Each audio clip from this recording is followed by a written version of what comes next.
তো নমস্কার নমস্কার বন্ধুদের বান্ধবীস কি হালচাল সবার, happy new year everyone. 31st night কেমন গেল তোমাদের? আমি এখন 1 জানুয়ারি রাত্রেবেলা ভিডিও করছি। আমার ভিডিওটা করার কথা ছিল কালকে রাতের বেলা, বাট কালকে রাতে এত শব্দ দূষণ হয়েছে, বাপরে বাপ। পাড়ার কাকুগুলো এত জোরে বক্স বাজিয়েছে, মনে হচ্ছিল কালকে হ্যাপি নিউ ইয়ার না ওদের বিয়ে ছিল। কালকে আমাদের এখানে প্রত্যেকটা পাড়াতে পিকনিক হয়েছে। আমার একটা বন্ধুর পাড়াতে পিকনিক হয়েছে, পিকনিকটা হয়েছে প্যাকেজ অনুযায়ী। দুটো প্যাকেজ ছিল ওদের পাড়াতে, একটা হচ্ছে কি স্ট্যান্ডার্ড, একটা হচ্ছে কি প্রিমিয়াম। স্ট্যান্ডার্ড মানে হচ্ছে কি 250 টাকা দিতে হবে, সেখানে শুধু মাংস আর ভাত থাকবে। আর যারা প্রিমিয়াম নেবে তারা হচ্ছে কি 500 টাকা দেবে, সেখানে মাংস ভাতের সাথে তোমার ওটাও থাকবে। কোল্ড ড্রিঙ্কস না, কিন্তু কোল্ড ড্রিঙ্কসের বাবা। তো আমি জিজ্ঞেস করলাম যে রাতের খাবারের জন্য মাংস ভাত তো খেলাম, ঠিক আছে, কিন্তু এই মদের সাথে চাকনাটা কি থাকবে? বলে কিনা বিট নুন। ভাই বিট নুন দিয়ে কে খায়? আর এই মদের সাথে বিট নুন খাওয়ার একটা টেকনিক আছে, যেটা আমি কালকে জানতে পারলাম। ভাই সামনে 1 গামলা মাংস ভর্তি, তাও অন্যদিকে কয়েকজন দেখি বিট নুনের প্যাকেট খুলছে। এবার আমরা স্বভাবত বিট নুন কীরকমভাবে খাই, এই দুটো আঙ্গুল নিয়ে তারপরে বিট নুনটাকে তুলে তারপরে খাই। ভুল। ঠিক এই আঙ্গুলটাকে বিট নুনের মধ্যে চুবিয়ে করে খাবে। ভাই সামনে মাংস ছেড়ে কেন বিট নুন দিয়ে মদ খাই আমি ঠিক জানি না, বাট আমি এসব খাই না, এসব বাজে জিনিস। আমার মা এসব খেতে না করে, আমি মানে এসব ছুঁই না, মানে খুব খারাপ একটা জিনিস। আর এটা খেলে পেটে ক্যান্সার হয়, আলসার হয়, আরও অনেক কিছু হয়, যার জন্য আমি এসব খাই না। তো যাই হোক, নতুন বছর নতুন ভিডিও। 2023 তোমার কেমন গেল আমাকে প্লিজ কমেন্ট করে জানাও। আর না জানাতে চাইলে না জানাতে পারো, তোমারটা জেনে আমি কি করব। আচ্ছা, নতুন বছরে লোকে নতুন রেজলিউশন নেয়। হ্যাঁ, নিউ ইয়ার নিউ রেজলিউশন। আমার রেজলিউশন কোনো সময় নিউ হয় না, একই থাকে সব বছর। সেই সালা পেট কমাতে হবে, মেয়ে পড়াতে হবে, জুতো কিনতে হবে, পড়াশোনা করতে হবে, একই জিনিস সালা প্রত্যেক বছর থেকে থাকে। এইসব রেজলিউশন না 1 জানুয়ারি থেকে 31 জানুয়ারি অবধি থাকে, তারপরে জানি না কি হয় ভাই, 1 ফেব্রুয়ারি থেকে সব কিছু ভুলে যাই আমি। তো এর আগে 2023-এ আমি কিছু নতুন রেজলিউশন নিয়েছিলাম, নতুন উইশ করেছিলাম ভিডিও করে। তোমরা হয়তো সেই ভিডিওটা দেখতে পারবে আমার ইউটিউব চ্যানেলে। তো ওই সমস্ত রেজলিউশন, ওই সমস্ত উইশ আমার এই 1 বছরে কমপ্লিট হয়েছে কিনা সেটা আজকে আমরা দেখব। কত ভাল লাগে না যে 1 বছর আগে একটা জিনিস তুমি চেয়েছিলে, সেটা তুমি 1 বছর পর দেখছো এগুলো পূরণ হচ্ছে কি হচ্ছে না। হ্যাঁ, এখানেই তো আমি অর্ধেক ডিমোটিভেট হয়ে যাই। তো এটা হচ্ছে গিয়ে সেই ভিডিও যেখানে আমি কিছু উইশ চেয়েছিলাম 1 বছর আগে। কারণ এর আগে আমি মন্টি রয়ের ভিডিওতে 1 মিলিয়ন ভিউজ পেয়েছি ফেসবুকে। তো সেই খুশিতে আমি কিছু উইশ চেয়েছিলাম, যেটা ডাইরেক্ট ইউনিভার্সের কাছে যাবে এই আশা রেখে।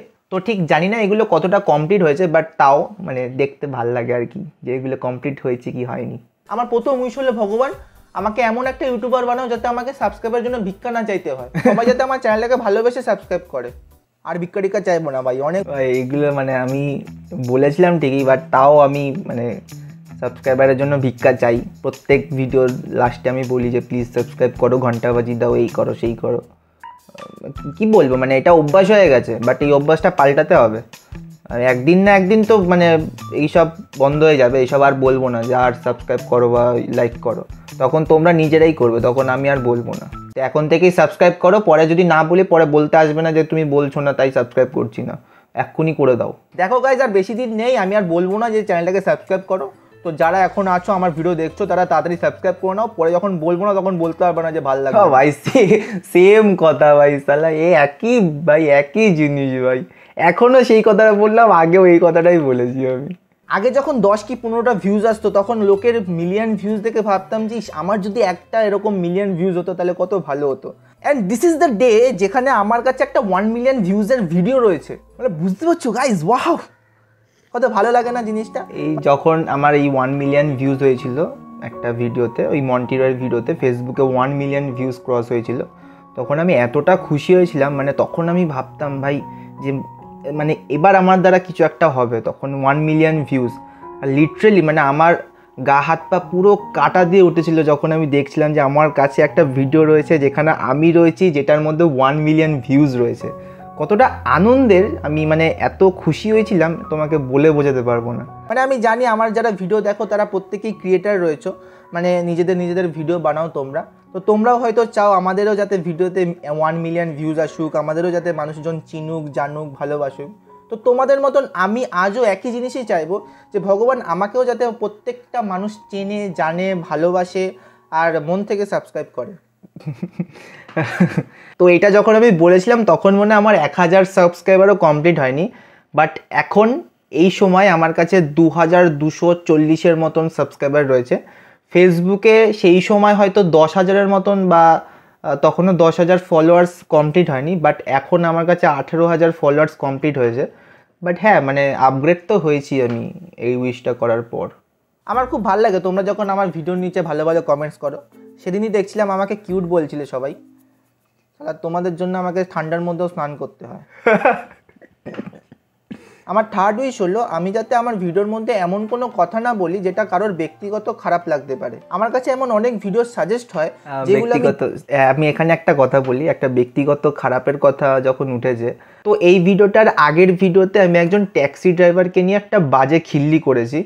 তো এই বিষয়টা নিয়ে আমাকে কমেন্টে অনেকে অনেক রকম কথা বলছে, বাট বিষয়টা এমন না যে আমি মানে ঠিক করেছি, সেটা অবভিয়াসলি ভুল করেছি, ভুল করে ব্যাপারটা মানে ওই কথাবার্তা বেরিয়ে গেছে। বাট হ্যাঁ, মানে ওই জায়গাটা একটুখানি ভুল হয়েছে আমার। তো যাদের মনে হয় যে হ্যাঁ ভুল হয়েছে তারা প্লিজ আমাকে ক্ষমা করে দিও। তো এবার আমার কয়েকটা টাসান মার্কা উইশ রয়েছে, যেমন ধরো আমি আমার লাইফে বড়লোক হতে চাই। অনেক হয়েছে ভাই, এবার পয়েন্টে আসছি। আমার কাছে যাতে আমার ওয়েলথ অনেক থাকে, বড়লোক হওয়ার পরে যাতে আমার মধ্যে ইগো না আসে, আমি যাতে প্রত্যেক ক্ষুধার্ত ভিক্ষুক বন্ধুদের খাইয়ে যেতে পারি। বড়লোক কতটা হতে পেরেছে আমি ঠিক জানি না, বাট আগের বছরে ইউটিউবের মনিটাইজেশন আমার অন হয়েছে, প্লাস ফেসবুক থেকে আমার পেমেন্ট এসছে। তো একটু তো বড়লোক হয়েছি আমি ভাই। আর ফিফথ হচ্ছে কি আমি একটা সুন্দর বউ চাই, যাকে নিয়ে আমি শেষ জীবন অবধি সংসার করতে পারবো। এখন অবধি কেউ হয়নি, মানে হলে হবে হয়তো, এটা ভবিষ্যতের জন্য চেয়েছি, এটা আমি সাডেন চাইনি। আর সিক্সথ হচ্ছে গিয়ে যারা আমার শত্রু হতে চায় তারা যাতে আমার সাথে শত্রুতা আমি করতে ভয় পায়। আমি এখানে ডাইরেক্ট ভাই একটা বছরে কেউ আমার শত্রু হয়নি ভাই, একটা শত্রু আমি বানাতে পারিনি। আমি এতগুলো ভিডিও বানিয়েছি ভাই, ভেবেছি কেউ তো একজন আসবে কন্ট্রোভার্সি করার জন্য আমার সাথে, কেউ কন্ট্রোভার্সি করেনি ভাই। বাট উইশটা তো কাজে লেগেছে ভাই। উইশটা আমি চেয়েছিলাম যে মানে আমার যে শত্রু হবে সে আমার শত্রু হতে ভয় পাবে, এর জন্য হয়তো শত্রু হয় না আমার। আমার লাস্ট উইশ হচ্ছে কি আমি যাতে সুখী আর শান্তিতে থাকি। দেখো গাইজ, কেউ যদি সুখী আর শান্তিতে না থাকে না, সে যতই উইশ করুক না কেন কোনো উইশই কাজে আসে না। তো সবচেয়ে প্রথমে দরকার হচ্ছে কি তুমি সুখী আর শান্তিতে থাকো। Very good. সুখ হচ্ছে কি এমন একটা জিনিস যেটা সবেতে অ্যাপ্লিকেবল। মানে যার জীবনে সুখ নেই তার জীবনে কোনো সময় শান্তি নেই, যার জীবনে শান্তি নেই তার জীবনে কোনো সময় সুখ নেই। আমি কেন জানি বাবা হয়ে গেছি। তো এগুলো ফুলফিল হয় কিনা সেটাই দেখবো। দেখো ভাই, কিছু কিছু জিনিস তো ফুলফিল হয়েছে, কিছু কিছু জিনিস এখনও ফুলফিল হয়নি, যেগুলো আমি আশা করি যে পরবর্তীকালে ফুলফিল হবে। বাট নিজের মধ্যে না একটা পজিটিভ জিনিস রাখতে লাগে যে হ্যাঁ ভাই এটা হবেই।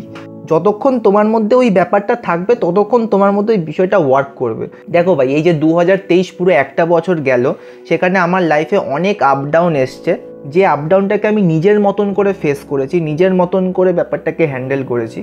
তো ওই ব্যাপারটা আর কি, মানে তোমার ভিতরে ওই পজিটিভ ব্যাপারটা রাখতে হবে, পজিটিভ জিনিসটাকে রাখতে হবে, নিজেকে সেইভাবে তৈরি করতে হবে, নিজের মধ্যে সেই জিনিসটাকে ঢোকাতে হবে। আমি আমার সামনে আয়না কেন রাখি জানো? নিজেকে মোটিভেট করার জন্য। মানে আমি যখন কোনো প্রশ্নের উত্তর না পাই বা আমি যখন বেশি ডিমোটিভেট হয়ে যাই, তখন এই আয়নাটা আমার সাহায্য করে। তখন আমি আয়নার সামনে দাঁড়িয়ে বলি যে তুই পারবি, তুই একজন বড় ক্রিয়েটার, তুই ভবিষ্যতে অনেক বড় নাম করবি। বাস হয়ে যায় ভাই, আমার মোটিভেশন শেষ ভাই। তো এটাই ভাই, মোটিভেশন স্পিকার বলে কিছু হয় না ভাই, মোটিভেশন স্পিকার তোমার ভিতরেই রয়েছে। তোমাকে তোমার থেকে ভালো মোটিভেট আর কেউ করতে পারে না। আর 2024-এ রেজুলিউশন হিসেবে আমি 3টে জিনিসই রাখবো। এক হচ্ছে গিয়ে 2025-এর আগে আমি একটা বড় ক্রিয়েটার হয়ে যাব, প্রত্যেকে আমাকে আর আমার ভিডিওকে পছন্দ করবে। 2 হচ্ছে গিয়ে 2025-এর আগে আমি বড় লোক হয়ে যাব, আমার ব্যাংক ব্যালেন্সে মিনিমাম 50 লাখ টাকা ব্যালেন্স থাকবে, মিনিমাম। ইয়ার কি করছি না, সিরিয়াস। আর 3 নম্বর হচ্ছে কি 2025-এর পর আমার মতন সুখী আর কেউ হবে না। সুখ জীবনে কম থাকে, তো আমার ওই সুখটাই দরকার। এই 3টেই থাক, বাকি আর বেশি কিছু চাইবো না, অল্প অল্প জিনিস চাওয়াই বেটার। আমার একটা দিদি আছে, ও রেজলিউশন লিখতে লিখতে পুরো একটা ডায়েরি শেষ করে ফেলে। আমি মজায় মজায় সেদিন ওর রেজলিউশনগুলো পড়ছিলাম। একটা রেজলিউশনের মধ্যে লেখা ছিল এই বছরও অভিষেককে হ্যাঁ করবে। আচ্ছা ভাই, এইটা আবার কি রেজলিউশন? আমি তারপর জিজ্ঞেস করলাম যে অভিষেকটা কে, বলে কিনা 3 বছর আগে ওকে আই লাভ ইউ বলে রেখে দিয়েছিল, এই 2024-এ ও এখন হ্যাঁ করবে। ভাই কি ভাই অভিষেক, তুই আর কোনো বেটার অপশান পেলি না? বাট যাই হোক, আমি দুজনের ভালোবাসাকে সম্মান জানাই। বাট যে মেয়ে রেজলিউশনে লিখে তারপরে অ্যাকসেপ্ট করে, সেই মেয়ের থেকে খতরনাক মেয়ে কখনো হতে পারে না। অভিষেক, বি কেয়ারফুল। তো this is end of the video guys, আজকের জন্য এই পর্যন্ত। দেখা হচ্ছে পরের ভিডিওতে। বাই।